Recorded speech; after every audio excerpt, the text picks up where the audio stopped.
भक्तों 17 अगस्त नाग पंचमी के दिन भूलकर भी यह 5 काम मत करना, वरना नाग देवता आपसे नाराज हो जाएंगे। आपके घर में समस्या होने लग जाएगी, पूरा घर काल सर्प योग से घिर जाएगा। कई धार्मिक मान्यताओं में नाग पंचमी को संयम, श्रद्धा, करुणा और आत्मशुद्धि का पर्व माना गया है। इसलिए इस दिन केवल पूजा करना ही पर्याप्त नहीं माना जाता, बल्कि मन, वचन और कर्म से भी सात्विक रहने की कोशिश करनी चाहिए। खासकर सावन सोमवार और नाग पंचमी का यह संयोग भक्तों के लिए भगवान शिव का स्मरण करने, परिवार की सुख शांति की प्रार्थना करने और अपने भीतर अच्छे संस्कार विकसित करने का अवसर माना जा सकता है। इसलिए इस वीडियो को अंत तक जरूर देखिए, क्योंकि आगे हम पूजा की विधि, व्रत में क्या खाएं, किन चीजों से बचें और 5 प्रमुख सावधानियों के बारे में सरल भाषा में जानेंगे। अब बात करते हैं नाग पंचमी की सरल पूजा विधि की। सुबह उठकर स्नान करें और साफ सुथरे कपड़े पहनें। इसके बाद पूजा के स्थान को स्वच्छ करके वहां भगवान शिव और नाग देवता का स्मरण करें। यदि आपके पास नाग देवता की प्रतिमा या चित्र है तो उसे पूजा स्थान पर स्थापित कर सकते हैं। कई परंपराओं में हल्दी, चंदन या अन्य प्राकृतिक सामग्री से नाग का प्रतीक बनाने की भी परंपरा है। इसके बाद श्रद्धा के अनुसार पुष्प, अक्षत, चंदन और धूप आदि अर्पित करें। भगवान शिव को बेलपत्र अर्पित करके ओम नमः शिवाय का जाप करें। नाग देवता के लिए अपनी परंपरा के अनुसार ओम नागाय नमः जैसे मंत्र का जाप किया जा सकता है। भक्तों, यहाँ एक जरूरी बात समझना बहुत महत्वपूर्ण है। वास्तविक सांप को पकड़कर उसकी पूजा करना या उसके मुंह में दूध डालना जरूरी नहीं है। सांप एक जीव है और उसे परेशान करना उसके लिए भी खतरनाक हो सकता है तथा इंसान के लिए भी। नाग देवता की पूजा मंदिर में स्थापित प्रतिमा, चित्र या प्रतीक के रूप में श्रद्धा से करना ही सुरक्षित और उचित तरीका है। अगर घर, खेत या आसपास कोई सांप दिखाई दे जाए तो उससे दूरी बनाए रखें और उसे छेड़ने या पकड़ने की कोशिश बिल्कुल न करें। जरूरत पड़ने पर स्थानीय प्रशिक्षित स्नेक रेस्क्यू टीम या वन विभाग की सहायता लेना सबसे सुरक्षित तरीका है। अब बात करते हैं व्रत में भोजन की। यदि कोई व्यक्ति नाग पंचमी का व्रत रखता है तो अपनी क्षमता और स्वास्थ्य के अनुसार फलाहार कर सकता है। फल, दूध, दही, मखाना, साबूदाना, सिंघाड़े का आटा और अन्य फलाहारी भोजन कई घरों में व्रत के दौरान लिया जाता है। वहीं प्याज, लहसुन, मांसाहार, अंडा, शराब और अन्य तामसिक भोजन से धार्मिक व्रत के दौरान बचने की परंपरा है। कुछ परंपराओं में इस दिन चावल का सेवन भी नहीं किया जाता। हालांकि व्रत के नियम अलग अलग परिवारों और क्षेत्रों में अलग हो सकते हैं, इसलिए अपने घर की परंपरा और स्वास्थ्य को ध्यान में रखना चाहिए। अब आते हैं उस विषय पर जिसका इंतजार शायद आप सभी कर रहे हैं। आखिर नाग पंचमी के दिन कौन से 5 काम करने से बचना चाहिए? धार्मिक मान्यताओं के अनुसार इस दिन मन को शांत रखना और किसी भी जीव को अनावश्यक नुकसान न पहुंचाना विशेष रूप से महत्वपूर्ण माना गया है। पहली सावधानी, नाग देवता या किसी भी जीव को नुकसान न पहुंचाएं। नाग पंचमी के दिन सांप को मारना, पत्थर मारना, पकड़ना या उसके साथ किसी तरह का खिलवाड़ करना बिल्कुल नहीं करना चाहिए।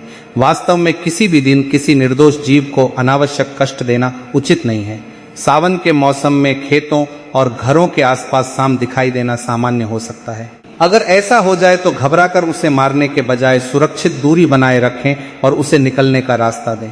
खासकर बच्चों को समझाएं कि सांप दिखाई देने पर उसके पास जाकर फोटो लेने, उसे छेड़ने या उसके साथ खेलने की कोशिश न करें। दूसरी सावधानी, इस दिन तामसिक भोजन और नशे से बचें। धार्मिक परंपराओं में नाग पंचमी और सावन सोमवार को सात्विकता से जोड़कर देखा जाता है।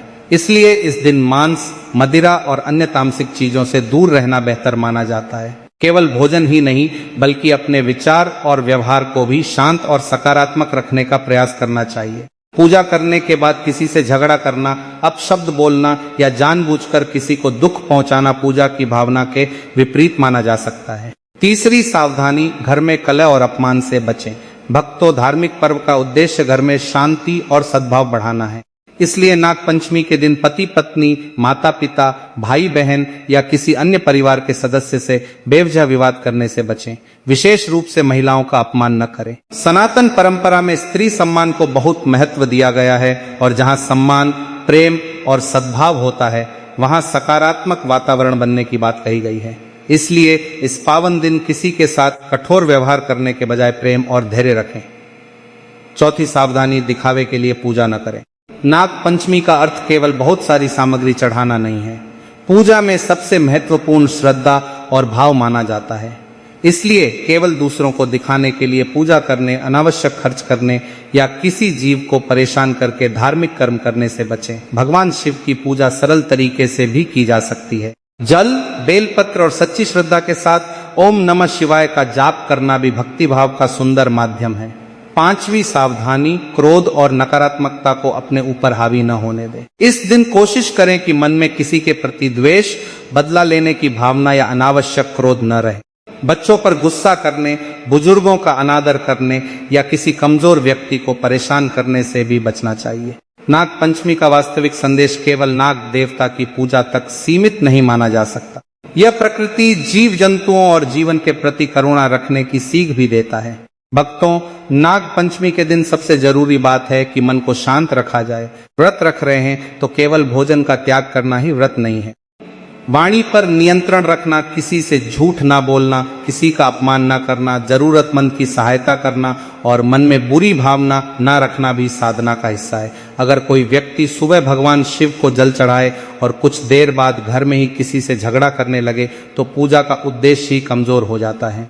इसलिए इस दिन जितना हो सके शांत रहें और ओम नमः शिवाय का जाप करते हुए अपना मन भगवान के चरणों में लगाएं। अब बात करते हैं तुलसी से जुड़ी धानी की। कई परिवारों में धार्मिक मान्यता है कि पूजा पाठ हमेशा स्वच्छता और मर्यादा के साथ करना चाहिए। इसलिए यदि आप नाग पंचमी के दिन तुलसी माता की पूजा करते हैं तो साफ कपड़े पहनकर और शांत मन से पूजा करें।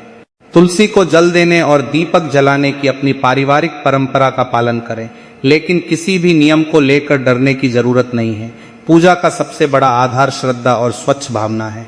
अब दूसरी महत्वपूर्ण बात है तामसिक भोजन और नशे से दूरी। नाग पंचमी और सावन सोमवार जैसे धार्मिक अवसरों पर सात्विक भोजन करने की परंपरा है। इसलिए इस दिन मांसाहार, शराब और अन्य नशीली चीजों से बचना बेहतर माना जाता है। अगर आप व्रत रख रहे हैं तो अपनी क्षमता के अनुसार फल, दूध, दही, मखाना, साबूदाना या अन्य फलाहारी भोजन ले सकते हैं। जिन लोगों को स्वास्थ्य संबंधी समस्या है उन्हें बिना सलाह के निर्जल व्रत नहीं रखना चाहिए। भगवान की भक्ति में अपने शरीर को नुकसान पहुंचाना जरूरी नहीं है। अब तीसरी बात, किसी से लड़ाई झगड़ा न करें। भक्तों, यह नियम केवल नाग पंचमी के लिए नहीं बल्कि जीवन के हर दिन के लिए अच्छा है, लेकिन धार्मिक पर्व के दिन इसका महत्व और बढ़ जाता है। पति पत्नी एक दूसरे से प्रेम से बात करें, घर में माता पिता और बुजुर्गों का सम्मान करें, बच्चों को डांटने के बजाय प्यार से समझाएं। अगर किसी बात पर विवाद हो भी जाए तो उसे बढ़ाने के बजाय शांत रहने की कोशिश करें। याद रखिए, घर की शांति किसी भी पूजा से कम महत्वपूर्ण नहीं है। चौथी बात है, स्त्री का अपमान बिल्कुल न करें। सनातन परंपरा में नारी सम्मान को बहुत महत्व दिया गया है। इसलिए किसी महिला के साथ अपशब्द बोलना, उसका मजाक उड़ाना या उसे जानबूझकर अपमानित करना किसी भी दिन उचित नहीं है। नाग पंचमी के दिन तो विशेष रूप से अपने व्यवहार में प्रेम और सम्मान रखने का संकल्प लिया जा सकता है। घर में महिलाओं का सम्मान होगा तो परिवार का वातावरण भी अच्छा रहेगा। अब पांचवी और सबसे जरूरी बात, सांप या किसी भी जीव को नुकसान न पहुंचाएं। नाग पंचमी के दिन यह बात विशेष रूप से याद रखनी चाहिए। अगर खेत, घर या आसपास कोई सांप दिखाई दे जाए तो उसे मारने की कोशिश न करें, उससे दूरी बनाए रखें और सुरक्षित रास्ता दें। उसे पकड़कर दूध पिलाने, गले में डालने या फोटो खींचने के लिए उसके पास जाने की भी कोशिश न करें। धार्मिक श्रद्धा का अर्थ किसी जीव को खतरे में डालना नहीं है। अगर सांप ऐसी जगह आ गया है जहां लोगों को खतरा हो सकता है तो प्रशिक्षित रेस्क्यू टीम की सहायता लेना सबसे सुरक्षित तरीका है। भक्तों, अब बात करते हैं उन सरल उपायों की जिन्हें आप नाग पंचमी के दिन श्रद्धा से कर सकते हैं। सुबह स्नान करके भगवान शिव के मंदिर जाएं या घर के पूजा स्थान पर शिव जी का ध्यान करें। शिवलिंग पर अपनी परंपरा के अनुसार जल अर्पित करें और बेलपत्र चढ़ाएं। इसके बाद कुछ समय शांत बैठकर ओम नमः शिवाय का जाप करें। नाग देवता के प्रतीक या चित्र के सामने दीपक जलाकर परिवार की सुख शांति की प्रार्थना करें। इस तरह की साधना में सबसे महत्वपूर्ण आपका भाव है, न कि पूजा की सामग्री की संख्या। एक और अच्छा काम है दान और सेवा। अपनी सामर्थ्य के अनुसार किसी जरूरतमंद को भोजन कराना, फल देना, वस्त्र देना या अपनी क्षमता के अनुसार आर्थिक सहायता करना पुण्य का कार्य माना जाता है। अगर आप दान करते हैं तो दिखावे के लिए नहीं बल्कि सेवा की भावना से करें। किसी गरीब व्यक्ति की मदद करने के बाद उसका अपमान करना दान की भावना को ही कमजोर कर देता है, इसलिए दान के साथ विनम्रता भी रखें। भक्तों, अगर आप नाग पंचमी के दिन व्रत रखते हैं तो पूरे दिन अपने शरीर की स्थिति का ध्यान रखें। धार्मिक परंपराओं में उपवास के कई तरीके बताए जाते हैं, लेकिन हर व्यक्ति की शारीरिक क्षमता एक जैसी नहीं होती, इसलिए केवल दूसरों को देखकर कठोर व्रत रखने की जरूरत नहीं है। श्रद्धा के साथ फलाहार करना भी आपके लिए उचित हो सकता है। विशेषकर बुजुर्ग, बच्चे, गर्भवती महिलाएं या किसी स्वास्थ्य समस्या से जूझ रहे लोग उपवास करने से पहले चिकित्सक की सलाह लें। अब एक बहुत जरूरी बात, नाग पंचमी पर वास्तविक सांप को दूध पिलाने की परंपरा को लेकर सावधानी रखें। सांप सामान्य रूप से दूध पीने वाला पालतू जीव नहीं है, इसलिए केवल धार्मिक भावना के कारण किसी जीव को पकड़कर उसके मुंह में दूध डालना उचित नहीं है। आप नाग देवता की प्रतिमा, चित्र या मंदिर में स्थापित प्रतीक की पूजा करके अपनी श्रद्धा प्रकट कर सकते हैं। इससे आपकी आस्था भी बनी रहती है और जीव को नुकसान का खतरा भी नहीं रहता। और हाँ भक्तों, इस दिन अपने घर की साफ सफाई पर भी ध्यान दें। पूजा स्थान को साफ रखें, घर में गंदगी न रहने दें और अनावश्यक सामान हटाएं। लेकिन सफाई करते समय किसी जीव को मारने के बजाय उसे सुरक्षित रूप से बाहर जाने दें। सावन में छोटे छोटे जीव घर के आसपास दिखाई दे सकते हैं, इसलिए सावधानी और करुणा दोनों जरूरी हैं। और याद रखिए भक्तों, नाग पंचमी का सबसे सुंदर संदेश यही है कि भगवान शिव का नाम लेते हुए हम अपने भीतर से क्रोध, अहंकार और नफरत को कम करें। नाग देवता के प्रति श्रद्धा रखें, प्रकृति का सम्मान करें और किसी भी जीव को अनावश्यक कष्ट न दें। अगर इस दिन हम किसी जरूरतमंद की मदद कर दें, किसी दुखी व्यक्ति को सांत्वना दे दें और अपने परिवार के साथ प्रेम से रहें, तो इससे बड़ी साधना और क्या होगी। हर हर महादेव। जय नाग देवता।